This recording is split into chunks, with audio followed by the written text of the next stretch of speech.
85번째 하고 86번째 개송이 되겠습니다. 그 많은 사람 가운데 생의 저쪽 기슭에 이르니는 힘듭니다. 대개의 사람들은 이쪽 기슭에서 갈팡질팡 헤매고 있을 뿐이다. 진리가 바르게 말해졌을 때 그 이치에 따르는 사람은 건너기 어려운 죽음의 강을 건너 머지않아 저쪽 기슭에 이르리라. 얘기는 매우 이제 짧은 얘기인데요. 이제 부처님 때도 보면은 그 부처님께서 처음 이렇게 성도하시고 나서 이제 가섭 삼형제를 이제 제도하러 가셨을 때도 보면은 낮에는 사람들한테 법문을 하시고 밤이 되면은 이제 천상의 존재들이 와서 부처님을 뵙고 이제 법문을 듣는 그런 모습들이 뭐 그쪽뿐만이 아니라 다른 데에서도 여러 번 이렇게 나오게 됩니다. 그런 것처럼 이렇게 밤에도 법문을 하시고 특히나 나중에 이 팔간제계를 주거나 우리가 육제일이라고 하는데 그 제일날 팔간제계를 하거나 혹은 다른 큰 법회날이 있으면은 부처님께서 이 비구들과 더불어서 신자들과 더불어서 밤새 이 법문을 하는 그런 법회가 열렸다 이렇게 경전에서 전해집니다. 그래서 이제 법문을 이렇게 하시는데 자기가 하고자 하는 일이 많이 쌓여 있는 사람은 그것을 참지 못하고 일찍 집에 돌아가고 그 다음에는 이 밤이 되고 나면 이제 날씨가 춥거나 혹은 이 자기 집에 있으면은 보호가 되는데 부처님 당시에는 부처님이 숲에서 기거하셨으니까 숲에 갖가지 벌레들이 날라들고 이런 것들을 못 견디해서 집으로 돌아가는 사람이 있었고 또 법회에 남아있는데 졸리니까 잠에 취해가지고 법문을 제대로 못 듣는 사람들도 많이 있고 뭐 이렇게 해가지고 제대로 법문을 듣는 사람들이 매우 적더라 해가지고 비구들이 그 얘기를 이렇게 하고 있으니까 부처님께서 원래 중생들은 그러한 경우들이 많다 하시면서 이러한 개송을 이렇게 말씀하셨다. 그래서 우리가 수행을 한다든지 혹은 법문을 듣는다든지 하는 그 경우들이 있지만서도 그 기회 때 제대로 공부를 하고 제대로 법문을 듣고 제대로 수행을 하는 경우가 많이 드물다. 이런 얘기들을 이렇게 했죠. 어릴 적에 이제 수덕사 이렇게 지냈을 때 지금은 이제 입적하셨지만서도 법장 스님께서 이렇게 주지 사실 때 수덕사에서 한 달에 한 번씩 철야 참선법회 이런 걸 많이 하셨어요. 그래서 9시에 시작했대 법장 스님께서 법문을 이렇게 하시고 12시가 딱 넘으면은 이제 죽 조금 먹고 시작할 때 또 법문을 짧게 하셔서 3시까지 참선하고 그 다음에 이제 새벽 예불 하고 아침 먹고 이제 집에 돌아가고 뭐 그런 스케줄이었던 것 같은데 이제 그때가 제가 이제 10대인데 거기 한 달에 한 번 그 철야 참선 법회 때는 절에 주지 스님부터 다 들어가 있어야 됐어요. 그래서 들어가 이렇게 있으면은 이제 조금 졸면 이제 스님들이 죽비로 또 깨워주시고 이러니까 피곤하다 하면서 이렇게 어떻게 하면 안 잘 수 있을까 이런 생각을 쭉 하는데 그 당시에 이제 뭐 어디에 집중하면 잠을 안 잘까 이래서 어린 마음에 무엇을 관찰했었냐면은 옆에서 자는 사람 구경을 했어요. 참선법회 큰 이제 여기 이 공간보다 조금 더 넓은 공간에 사람들이 쭉 둘러 앉아서 이렇게 참선하는데 제과자와 출가자를 가리지 않고 이제 보통 9시부터 10시 사이에는 다들 말짱이에요. 그때는 주변을 돌아볼 필요가 별로 없어요. 근데 이제 11시쯤 돼서 11시에서 12시쯤 되면은 이제 슬슬 떨어지시는 분들이 나옵니다. 그러면 이렇게 고개가 한쪽으로 치우시는 분도 있고 헤드뱅을 예, 크게 원을 돌리시는 분도 있고 땅에 이렇게 머리가 땅에 닿도록 이렇게 하시는 분도 있고 그 형태가 가지가지 형태예요. 어떤 분은 하늘을 쳐다보면서 입 벌리고 계속 자고 있기도 하고 그거 보면서 웃겨가지고 키득키득거리면서 계속 옆에 이제 같이 크던 애들하고 저 사람 보라 하면서 손가락질 하면서 키득키득 하면서 이제 막 버티고 그랬던 기억이 있는데 결국에는 이게 그런 데서도 보면은 처음부터 끝까지 아주 꼿꼿하게 말짱하게 공부하시는 분은 숫자가 많지 않았어요. 그런 것처럼 우리가 뭐 어디서 뭘 한다, 참선법회를 한다, 기도를 한다, 뭐니 강경을 한다, 뭐 이런 갖가지 수행 방법들에 따라서 사람들이 모여서 이것도 하고 저것도 하고 하지만 거기서 정말 제대로 들어가가지고 그걸 제대로 경험하시는 분들은 많지 않더라. 3000배를 밤새 3000배, 뭐 혹은 낮에 3000배를 시킨다 하더라도 108배에서 일단 떨어져 나가시는 분들이 꽤 많고 1000배에서 떨어져 나가시는 분도 있고 한 2000배까지 하다가 떨어져 나가시는 분도 있고 3000배를 온전히 하려고 했을 때 온전히 3000배를 다 하시는 분들이 많지 않더라. 뭐 이런 거죠. 그리고 우리가 이제 절에서 기도를 이렇게 붙인다고 하면은 3일 기도, 7일 기도, 뭐 21일 기도, 그 다음 100일 기도, 그 다음 3년 1000일 기도, 혹은 만일 기도 이렇게 해서 붙이는데 기도 기간에 정말로 자기가 이 기간 동안은 철저하게 어떠한 것을 지키겠다 이렇게 마음을 먹고 탁 들어가면은 그때부터 5만 가지가 다 장애로 발생이 돼요. 그 자기가 처음에 딱 들어가면서 나는 이러이러한 것들을 지키겠다 이렇게 꽉 마음을 먹고 들어가도 그 안에서 정말 끝까지 잘 지키는 분들은 드물고 중간중간에 다 장애를 만나가지고 거기서 벗어나시는 분들이 적지 않더라. 그런 것처럼 매우 많은 분들이 이 부처님의 법을 만난다 하더라도 자기가 이 목표한 지점이 어디냐에 따라서 그 목표 지점까지 가긴 가겠지만 그 목표 지점이 대체적으로는 도피안이라고 하는 열반의 세계를 방점을 찍기보다는 현생에 조금 편하고 조금 잘 살고 뭐 이런 목표에서 끝나는 경우들이 꽤 많더라. 그러다 보니까 부처님 법을 만나는 그런 자리가 있어도 대체적으로는 이쪽 차안의 세계, 윤회의 세계에서 맴돌뿐 열반의 세계로 가는 경우들은 많지 않더라. 근데 이 치가 이 법문을 누군가가 잘 설명해주고 그것을 잘 듣고 거기에 의지해서 바르게 수행하는 사람은 이 죽음의 강 혹은 우리가 봤을 때 번뇌의 강 혹은 생사윤회의 강을 딱 건너가지고 열반의 세계에 도달하게 된다.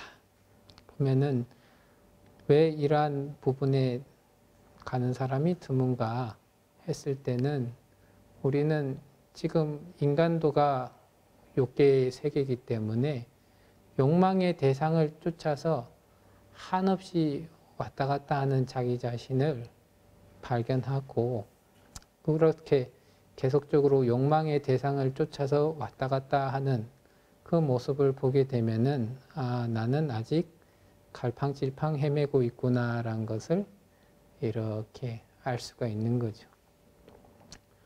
그냥 이렇게 지금 우리가 이런 공간에서 공부를 하고 있는데도 이 공부를 하는 공간에서도 뭔가 좀 심심하다 싶으면 눈이 이렇게 왔다 갔다 하면서 나의 시선이 갈 뭔가가 없는가, 내 귀에 뭔가 조금 더 좋은 소리가 들릴 것이 없는가, 이런 것들을 또 추구를 하고, 우리가 만약에 이렇게 같이 있는 공간에서 누가 아주 비밀스럽게 뭐 방구를 하나 살짝 꼈다 이러면은 냄새가 탁 맡아지는 순간 모든 신경이 다 그쪽으로 가면서 집중력이 흐트러지고, 그런 것처럼 자꾸 우리는 이 어떤 것이 좋은 것이든 나쁜 것이든 이 욕망의 대상, 어떤 욕구를 일으킬 수 있는 대상이 없을 때는 그러한 대상을 찾기 위해서 노력을 하고,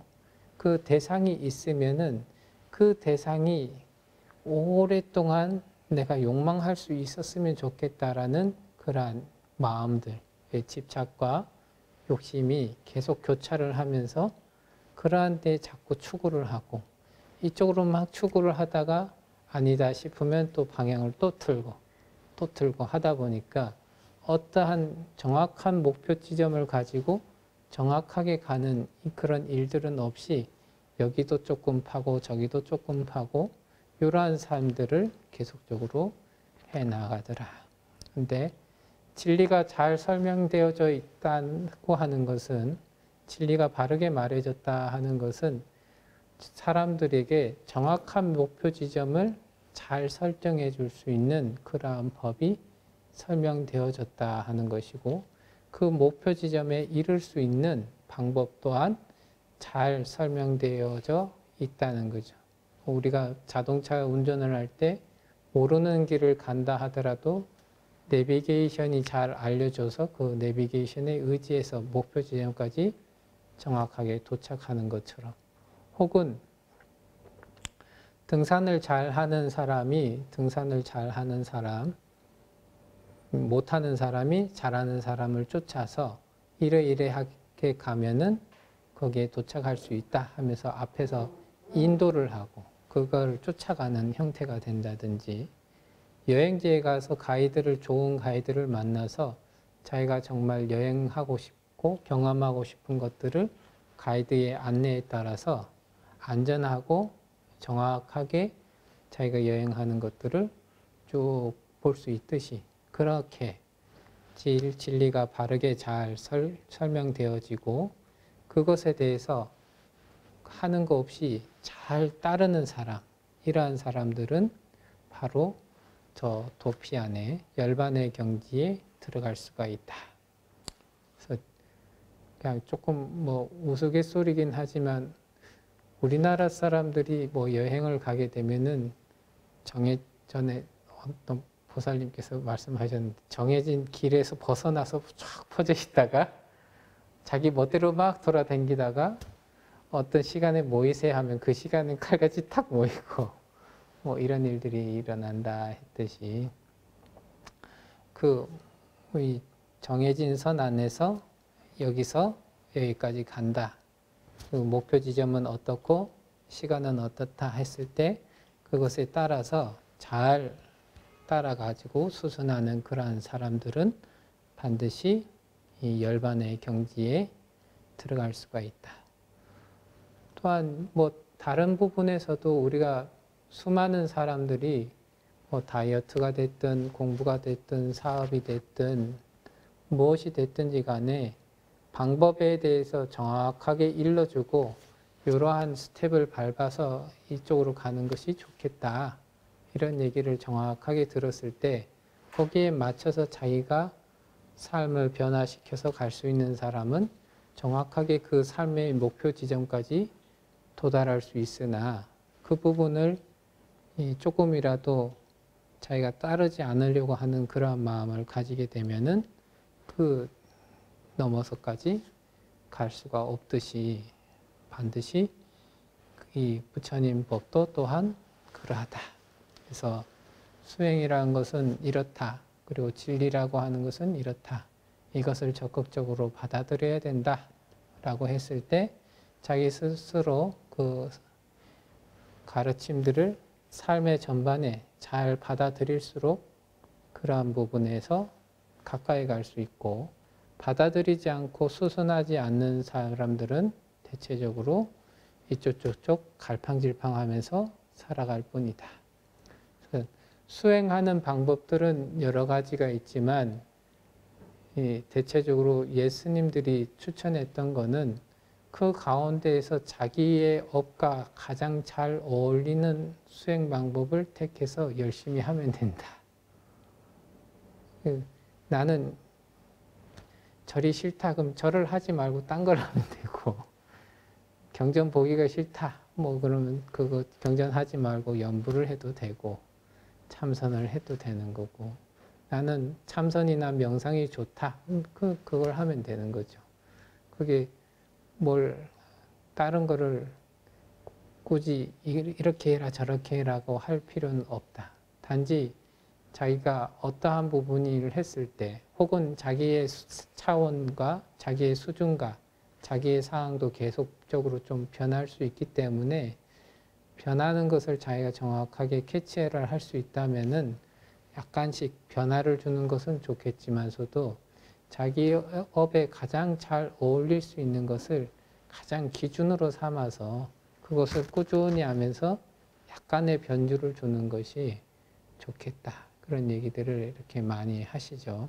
이것처럼 각각의 경전에서는 항상 목표 지점을 열반을 두고 이 가르침들이 설해진 경우가 많습니다. 그래서 그런 열반을 목표 지점으로 해서 설명되어진 각가지 경전들을 자세히 보고 그것을 자세히 이해하고 받아들여서 자기 삶에 자꾸만 실천을 해 나갈 때는 반드시 열반의 경계에 다다르겠지만서도 그게 다 수순하지 않고 따르지 않게 되면은 이쪽저쪽 헤매는, 공부를 한다 하면서도 뭐냐면은 절에 다니면서도 이 절에 가면은 영험이 있을 거다 하면 그 절 갔다가 안 되면 영험이 여기는 기도발이 떨어졌다 이러면서 저쪽으로 가고, 절에 다니는 것도 이쪽저쪽을 자꾸 옮기게 되고, 자기가 하는 방법도 이쪽저쪽 바꾸게 되고,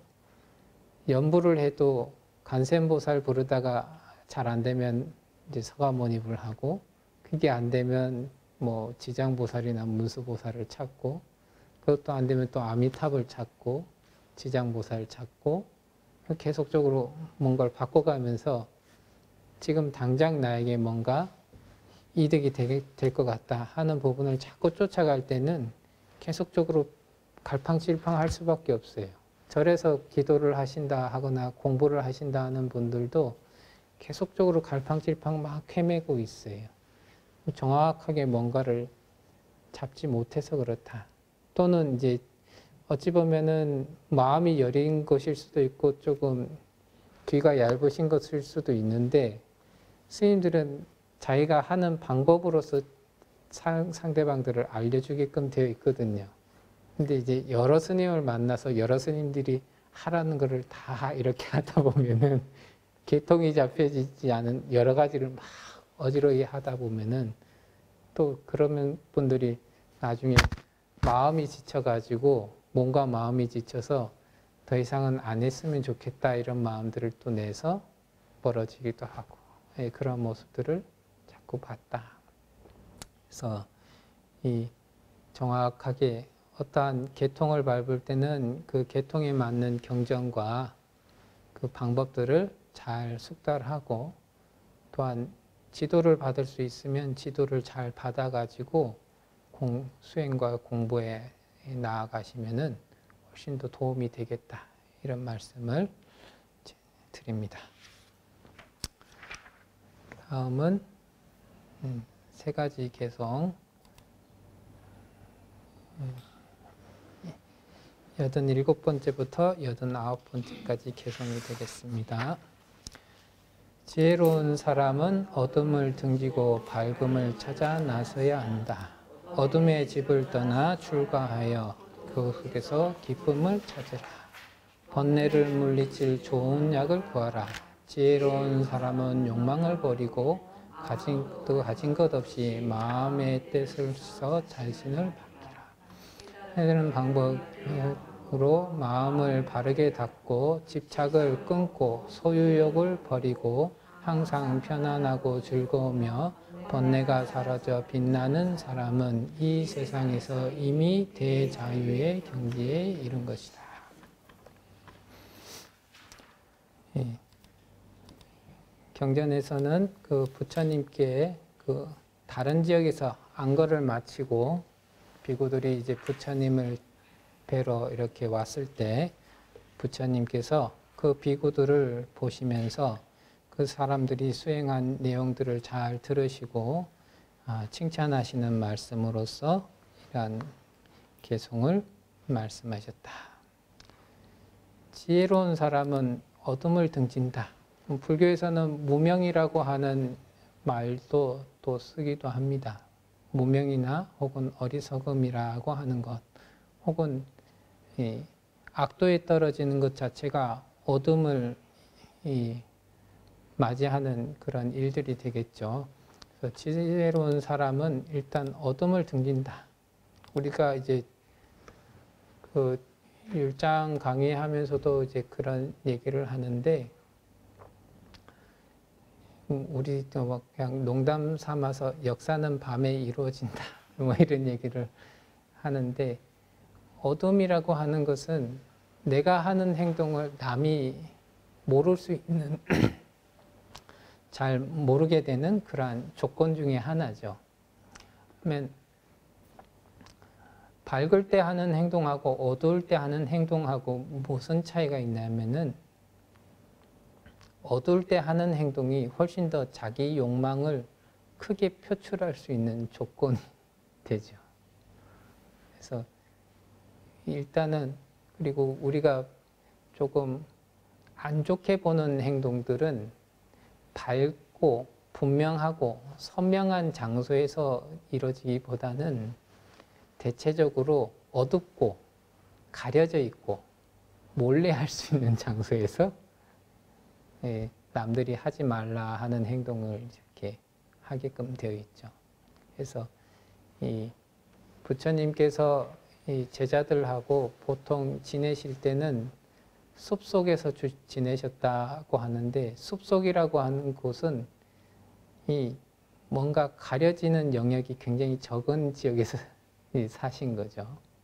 그래서 이 어둠을 등진다 하는 것은 그냥 우리가 뭐 태양이 있고 태양이 없어서 밤이 돼가지고 어둑어둑한 그런 장소만 얘기하는 것이 아니라, 공간적으로 봤을 때 빛이 없어가지고 자기가 뭔가를 할 수 있는 장소, 혹은 다른 사람의 시선이 차단돼서 우리가 보통 프라이빗한 장소라고 얘기를 하는데, 이렇게 남의 시선으로부터 차단이 돼 있어서 내가 하고자 하는 것들을 어떻게든 할 수 있는 그러한 장소, 혹은 심리적으로 어두운 영역들을 만들어서 자기가 이것을 하는 데에서는 전혀 자각할 수 없도록 만드는 상태, 그게 이제 어둠을 포함한 상태예요.